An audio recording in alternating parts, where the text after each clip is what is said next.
की सीख में आज एक नई रचना प्रस्तुत करने जा रहा हूँ। आप लोग इसे मस्ती के साथ सुने और देखें।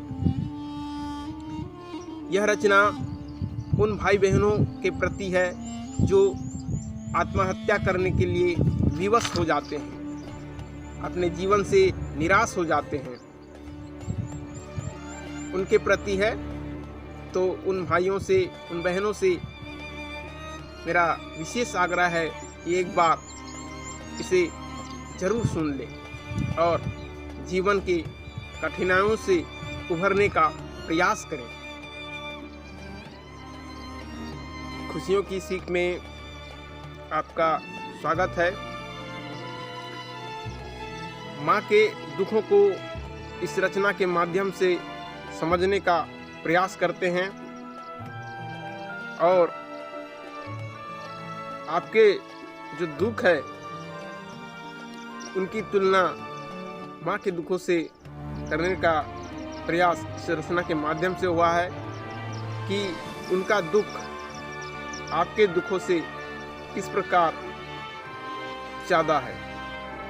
कोख काल के संघर्षों में जन्मा हुआ है, कोख काल के संघर्षों में जन्मा हुआ है, माँ के लहू से सिंचन काया हुआ है, माँ के लहू से सिंचन काया हुआ है।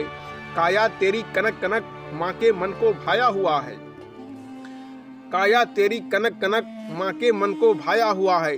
प्रतीक्षारत आस में तेरी 10 माह कष्ट पाया हुआ है, प्रतीक्षारत आस में तेरी 10 माह कष्ट पाया हुआ है। धरा भूमि दिखाने को तुझे, धरा भूमि दिखाने को तुझे मरण काल से सामना हुआ है। शिशु काल में रो रो कर माँ के मन को हर्षाया है। इतिहास बदलने आया है, फिर तू क्यों मरण काल में सोने चला है। इतिहास बदलने आया है, फिर तू क्यों मरण काल में सोने चला है। और सुनिए, काया कष्ट इतने हुए, काया कष्ट इतने हुए, नयनधार तनिक न गिरने दिया। काया कष्ट इतने हुए, नयनधार तनिक न गिरने दिया। भूमिका माँ की बना के भगवान ने, भूमिका माँ की बना के भगवान ने धरती पर रूप नया लिया। गोद जन्मभूमि की पाकर बालक ने युवा का पहचान किया, गोद जन्मभूमि की पाकर बालक ने युवा का पहचान किया। ना समझ को समझ नहीं पर अपने युवा होने का आन हुआ, ना समझ को समझ नहीं पर अपने युवा होने का आन हुआ। आकर्षण की मदहोशी ने प्रेम जाल से प्रेमित किया, आकर्षण की मदहोशी ने प्रेम जाल से प्रेमित किया। समझाया माँ ने अधिक था, समझाया माँ ने अधिक था, पर तू समझ ना पाया है। इतिहास बदलने आया है, फिर तू क्यों मरण काल में सोने चला है। इतिहास बदलने आया है, फिर तू क्यों मरण काल में सोने चला है। माँ की वात्सल्यता कैसे साथ साथ रहती है, इसे सुनने का प्रयास करते हैं। आत्मनाश करने की अविद्या कायर मन को भरमाया है, आत्मनाश करने की अविद्या कायर मन को भरमाया है। मोह पाश को भेदना माँ ने कोख में सिखलाया है, मोह पाश को भेदना माँ ने कोख में सिखलाया है। मोह पाश को भेदना माँ ने कोख में सिखलाया है। वात्सल्यता साथ साथ है तेरी, वात्सल्यता साथ साथ है तेरी, माँ ने हर क्षण वचन निभाया है। वात्सल्यता साथ साथ है तेरी, माँ ने हर क्षण वचन निभाया है। क्षणिक सुख प्राप्ति की कामना तेरी, क्षणिक सुख प्राप्ति की कामना तेरी, जन्मदाता के वचनों को भुलाया है। क्षणिक सुख प्राप्ति की कामना तेरी, जन्मदाता के वचनों को भुलाया है। बीता कल न आया आएगा, बीता कल न आएगा, पर नया सवेरा जरूर आया है। बीता कल न आएगा पर नया सवेरा जरूर आया है। अपने बाहु पर आकर्म से माँ के दुखों को हरने आया है। इतिहास बदलने आया है, फिर तू क्यों मरण काल में सोने चला है। इतिहास बदलने आया है, फिर तू क्यों मरण काल में सोने चला है। और कुछ समझाने का प्रयास करता हूँ इस रचना के माध्यम से। पग पग पर कांटे बीसते यहाँ, पर कांटों से भयभीत हुआ न कर। पग पग पर कांटे बीसते यहाँ, पर कांटों से भयभीत हुआ न कर। मन की पराजित स्वभाव से बारंबार विवश न हुआ कर। लक्ष्य छिपा है इन कांटों पर से, हर कांटों से आखेट हुआ न कर। लक्ष्य छिपा है इन कांटों पर से, हर कांटों से आखेट हुआ न कर। कठोर परिश्रम ही यही कांटा है, चुभन इन कांटों से दुखित हुआ न कर। समझाता हूँ मित्र के अधिकार से, अकारण ही ना समझ ना हुआ कर। समझाता हूँ मित्र के अधिकार से, अकारण ही ना समझ ना हुआ कर। जीवन के संघर्षों में कांटों पर मार्ग बनाने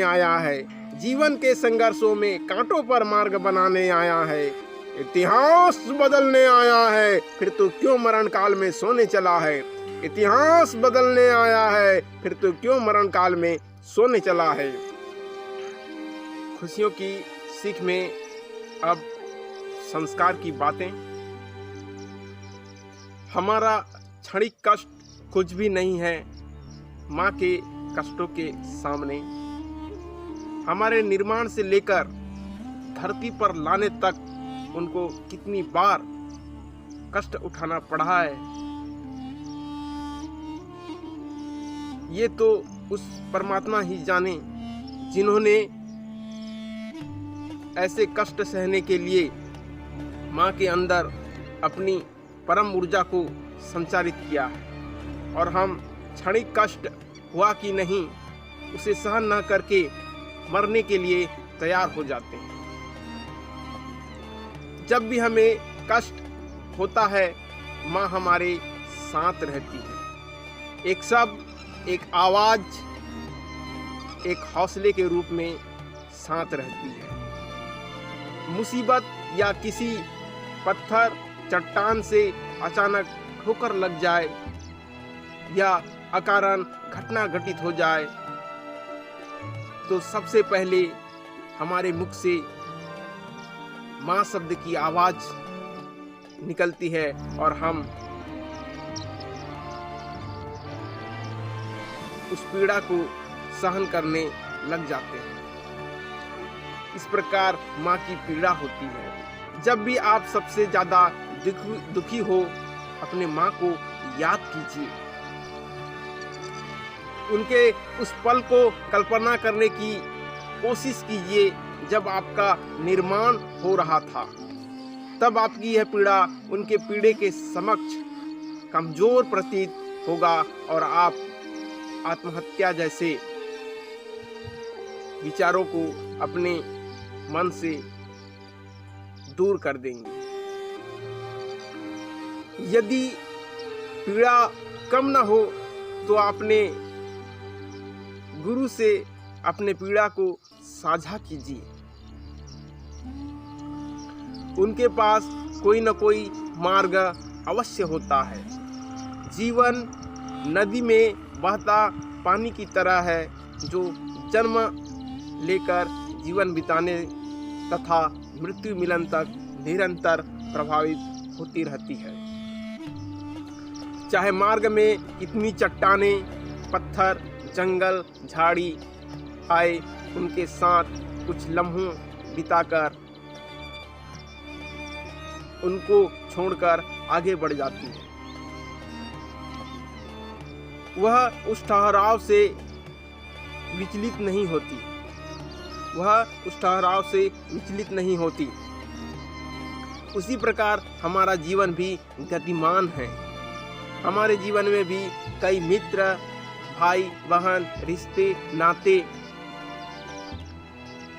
घटनाएं, सुख दुख आते रहते हैं और हमारा जीवन भी निरंतर आगे बढ़ता चला जाता है।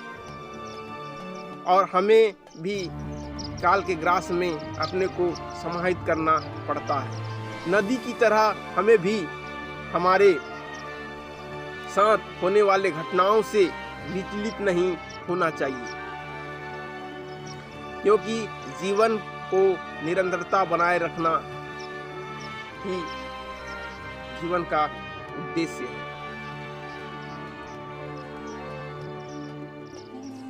कितने आए, कितने गए, कितने आएंगे, कितने जाएंगे, उनका शोक क्या करना। जितना जीवन हमें मिला है उसका हम भरपूर सदुपयोग करें और हमेशा आनंदित रहें। संस्कार की बातों में बस इतना ही। जय हिंद, जय भारत, जय छत्तीसगढ़।